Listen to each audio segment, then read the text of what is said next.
拉屎，然后肚子会闷闷的。因为我是巨石强森啊。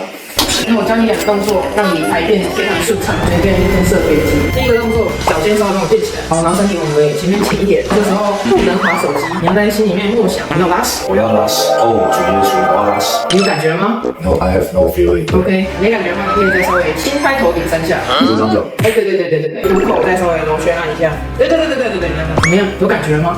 有。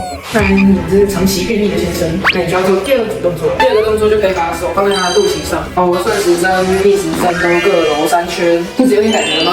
有感觉。也有感觉，那出来了吗？有点味道了。OK。你赶快去厕所，不要拉起床上。大家学起来，赶快去拉屎。